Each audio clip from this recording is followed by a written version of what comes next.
आमदार प्रशांत बंब यांनी गेल्या काही दिवसापूर्वी तालुक्यातील वेगवेगळ्या ठिकाणी छापा टाकून हजारो ब्रास वाळूचा साठा जप्त केला होता।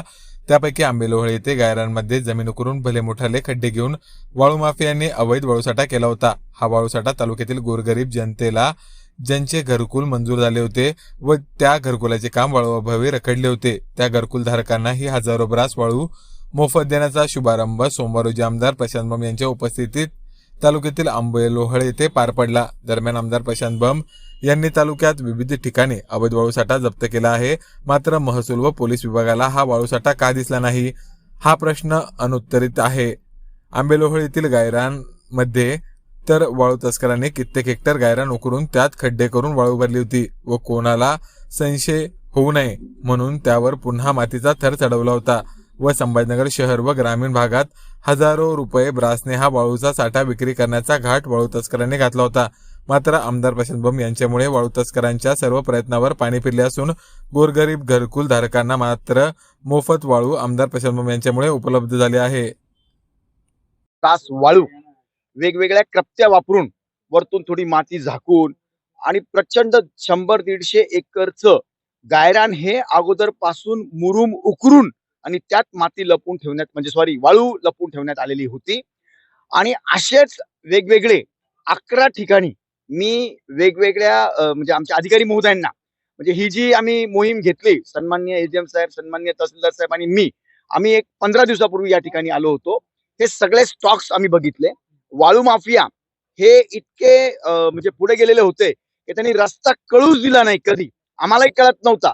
तर मी त्यांच्या घरी थोडेसे जरा फुकटचे तांदूळ गहू असे पाठवून वेगवेगळ्या कृत्या वापरून त्यांच्याकडनंच हे अड्डे प्राप्त करून घेतले। आणि मग त्या अड्ड्यावर जेव्हा आम्ही आलो तर अकल्पनीय होतं, इतका मोठा स्टॉक या ठिकाणी सापडलेला आहे। त्यात विषय काय होता की घरकुल जे आहेत गोरगरिबांचे त्यांना 5 ब्रास वाळू मोफत शासनाने कबूल केलेली आहे, पण ती द्यायला नव्हती। ऍक्च्युअली ती भेटत नव्हती, हायवा नव्हते आणि ही सगळी विदाऊट रॉयल्टीची आहे। आणि म्हणून आमच्या मतदारसंघातला जवळपास 7,000 ब्रास वेगवेगळ्या ठिकाणचा स्टॉक आम्ही जप्त केलाय प्रशासनाच्या मदतीने। आणि आज आम्ही आता जी घरकुलवाले आहेत त्यांना मोफत वाळूचं वितरण या ठिकाणी ठेवलेलं आहे। हे प्रशासनाला दिसणार नाही म्हटलं, तुम्ही शोधून काढलेलं आहे, तर कुठेतरी प्रशासनाचा फेल्युअर नाही का हा? 1-2 ट्रक नव्हे तर अख्खे 100 एकर वरती असं होतंय। प्रशासन कुठे मिली बघत आहे असं वाटतंय तुम्हाला याच्यात? 100% इथल्या लोकल तलाठी आणि गिरद्वार इन्क्लुडिंग ग्रामसेवक सर्वच अधिकारी कर्मचारी या एरियामध्ये जे राहतात त्यांना हे माहित असतंच, परंतु त्याच्यावर त्यांनी डोळेझाक केलेली आहे। त्यांना अक्षरशः रस्त्यावरच्या गोष्टी म्हणजे मी तर हे ऐकलंय इथले मला वाटतं कधी भिंगारे तसं भिंगारेच नाही भिंगारे बहुतेक त्यांची पार्टनरशिप पण असल्याचं मला कळतंय। तशी मी तक्रारही श्रीमान बावनकुळे साहेबांकडे 15 दिवसापूर्वी केलेली आहे आणि आता पण डिटेल देतोय। मग त्यांचे मोबाईल जर चेक केले तर हे सगळे माळू माफिया त्याच्यामध्ये भेटतील असा मला पूर्ण खात्री आहे। त्यांना विचारल्यावर ते ततफप करत होते, परंतु इतकी मोठा भाग तुम्ही सांगितलं की इथल्या लोकलच्या अधिकारी कर्मचाऱ्यांच्या मर्जीशिवाय होऊ शकत नाही। म्हणूनच मी सांगत असतो की सर्व अधिकारी कर्मचाऱ्यांनी मुख्यालय राहिलं तर असे प्रकार कमी घडतात, पण या ठिकाणी हे सामीलच आहे। तुम्ही बघितलं असाल इतकं अवाढव्य कुठे तुम्ही तुमच्या लाईफ मध्ये पण बघितलं नसेल, कारण म्हणजे आपण इथे उभे आहोत। किती प्रचंड स्टॉक आणि आयडिया करून डोंगर तयार करून त्याच्या आत लपून अशा स्ट्रेचेस तयार करून त्यात वाळू लपून आणि असल्या प्रकारचं हे अवैध म्हणजे वाळू माफियांनी केलेलं आहे। किती एकर असायला, किती ब्रास या ठिकाणी आपण जे उभे आहोत ती जवळपास 2,500 ब्रास वाळू असेल वेगवेगळ्या ठिकाणाची। आणि हे जे आहे किमान 150 एकराचं 100 एकरच्या वरतीच हे गायरान नक्की आहे। यात थोडासा हॅमचा जो रस्ता आता चालू आहे त्या ठिकाणचा पण मुरुम गेलेला आहे, पण हे आजचं उपकरण नाही, गेल्या 7-8 वर्षापासून हे सगळं डिगिंग होत असावं हा सगळा अंदाज आहे। किंमत असेल त्याची किंमत मला वाटतं जवळपास 6,000 ते 7,000 रुपये खेड्यापाड्यामध्ये आणि 8-9 हजार रुपये शहरामध्ये चालते। तर सर्व वाळूची जर तुम्ही किंमत लावली तर ती जवळपास 10-1 कोटीच्या घरात जाईल सगळ्या ठिकाणची म्हणून।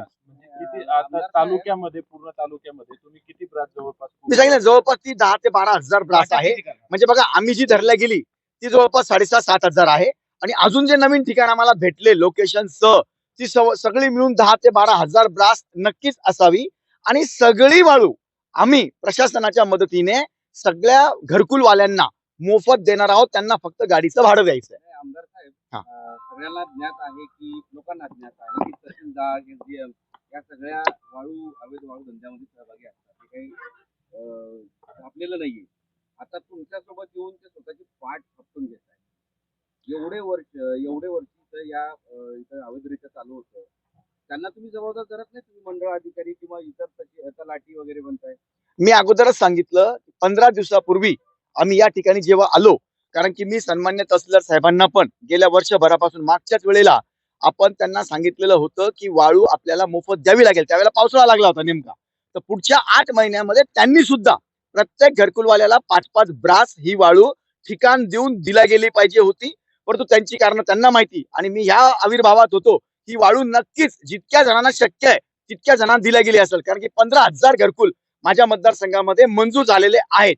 परंतु जेव्हा मला कळलं की पावसाळा पुन्हा लागला आणि ही वाळू दिल्या गेलेली नाही, मग मी चिडून सगळा शोधाशोध घेतली आणि त्यामध्ये हे गांभीर्य आढळलेलं आहे की हजारो ब्रास वाळू अवैधरित्या साठवणूक करून भेटलेली आहे. साहेब, प्रश्न असा होता आता हे तुम्ही सुरू केलं, आता तरी तुमच्या बाजूला असले तहसीलदार मंडळ अधिकारी पुढच्या काळात हे सातत्यपूर्ण ठेवतील का? या अवैधरित्यावर कारवाई करतील का? आणि अवैधरित्या जप्त केल्यानंतर ते गरीबाला पोहोचू करतील का? तुम्हाला पुन्हा इनिशिएटिव्ह घ्यावं लागेल? काही सूचना केल्या त्यांना? नाही, हे काम तर प्रशासनाचं आहेच आहे. परंतु आता मी जो पायंडा उचललाय, सगळ्यात पहिले तर ह्याची 100% इन्क्वायरी होणार. सगळ्यांच्या फोनच्या तपासण्या होऊन इन्क्वायरी करावी अशीच मदत मी श्रीमान बावनकुळे साहेबांकडे, महसूल मंत्री महोदयांकडे करणार आहे. आणि मला नाही वाटत की मंडळ अधिकारी तलाट्यांचं काही वाचायचा संबंध येतो. मला वाटतं ते एक बागुल मॅडम पण बहुतेक अगोदरच्या तलाठी मॅडम होत्या. त्या तर त्या दिवशी बनसोड ना, काय ना, बनसोड मॅडम त्या पण अगोदर होत्या इथं. त्यांना त्या दिवशी बोलावल्या, तहसीलदार साहेबांनी बोलावल्यावर पण त्या आलेल्या नव्हत्या. म्हणजे इन्व्हॉल्वमेंट ही ताबडतोब लक्षात येते. आणि ही जेव्हा चौकशी होईल, मला माहिती आहे मोठ्या गोष्टी याच्यातनं बाहेर निघणार आहे. मी याचा पाठपुरावा सोडणार नाही आणि इथून पुढे मी काही आमचे मित्र या सगळ्या अड्ड्यांवर देखरेखीकरता ठेवणार आहोत. मला अपेक्षा आहे की प्रशासनाने मला पुन्हा अशा गोष्टी करायला लावू नये.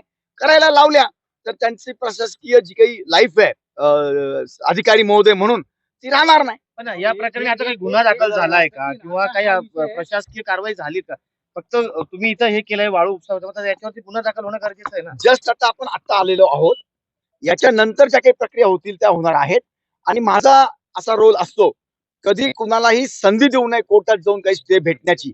म्हणून व्यवस्थितरित्या सगळ्यांना शो कॉजेस देऊ, त्यांना कारण विचारू, त्यांचं म्हणणं ऐकून घेऊ.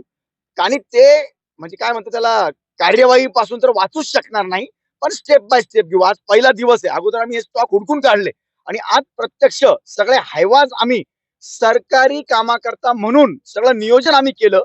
एजीएम साहेब, मी, तहसीलदार साहेब, आमच्या सगळ्या प्रशासनाने, आणि ते आम्ही घेऊन आलेलो आहोत. पण मी एक नक्की सांगतो, जे कोणी त्याच्यामध्ये इन्व्हॉल्व असतील, त्या दिवशी मी सन्माननीय डीवायएसपी साहेब, पीआय साहेब सगळ्यांना घेऊन आलो होतो. आणि जे अधिकारी कर्मचारी म्हणून ह्याच्यात इन्व्हॉल्व असतील ते सुटणार नाहीत. थोडासा आपण वेळ याच्याकरता काढला पाहिजे. चौकशी कोणत्या लेवलवर व्हायला पाहिजे हे अगोदर ठरवतो आपण आणि त्यानंतर सगळं बघूया. किती लाभार्थ्यांना आज तुम्ही वाटप करणार आहे? बघा, जवळपास आता मला वाटतं आज बघा जर अभ्यास करू लागलो तर 80 ठिकाणं असे भेटतात आपल्याला, तिथूनच वाळू जाऊ शकते, बाकीच्या ठिकाणी नाही.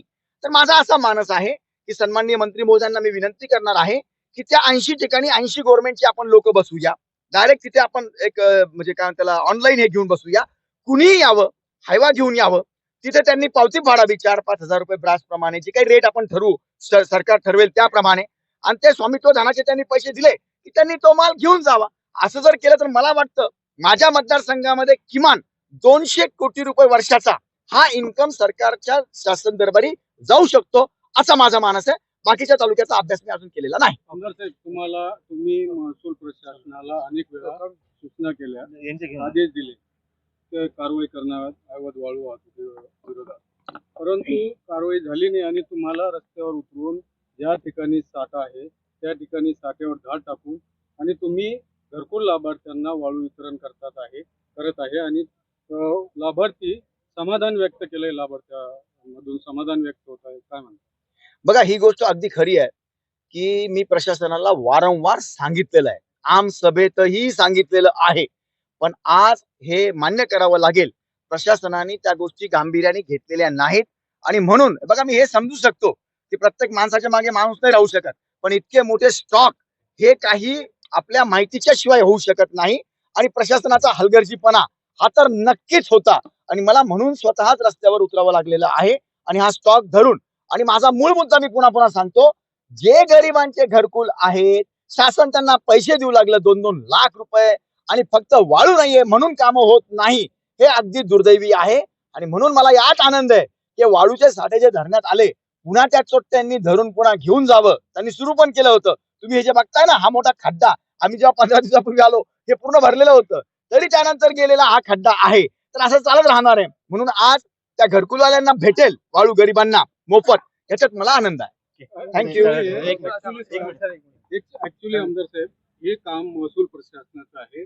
वाळू मी अगोदरच सांगितलं, बरोबर आहे, हे महसूल प्रशासनाचं काम आहे, परंतु ते कुठेतरी कमी पडले म्हणूनच मला रस्त्यावर उतरावं लागलेलं आहे. आणि या गोष्टीची नक्की मी चौकशी करायला माननीय मंत्री महोदयांना विनंती करेल. सर, शेवटचा विषय, आणखीन भरपूर तालुक्यात मोठ्या प्रमाणात स्टॉक आहे. आपण त्या ठिकाणी बी जाऊन आपण काय धाड टाकणार? माझ्या तालुक्याचं पहिलं मी निपटून घेतो आता सध्या वाळूच्या बाबतीमध्ये. आणि मग मी हे अड्ड्यांचे ऍड्रेस जर मला भेटले तर ते मी नक्कीच शासनाला देईल, कारण की मी राज्याचा आमदार आहे. मी काही एकट्या मतदारसंघाचा नाही, मी एका मतदारसंघातून फक्त निवडून आलेलो आहे. म्हणून ज्या ज्या ठिकाणी मला असं आढळेल आणि गरिबांना घरकुलावाल्यांना भेटत नाही पण मोठ्या जोरशोर मध्ये विदाऊट रॉयल्टी चालू आहे, त्या ठिकाणी लक्ष मी नक्की देईल. तहसीलदार साहेब. थांबा थांबा ना. तोपर्यंत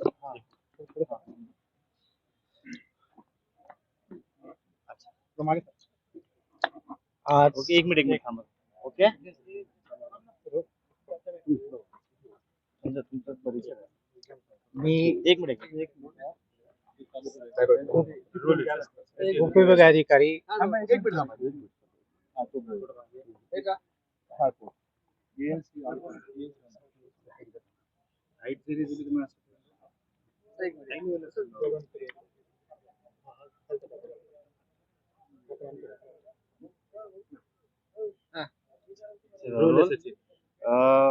तुमचं काम एका आमदाराला करावं लागतंय, हे तुमचं फेल्युअर नाही का?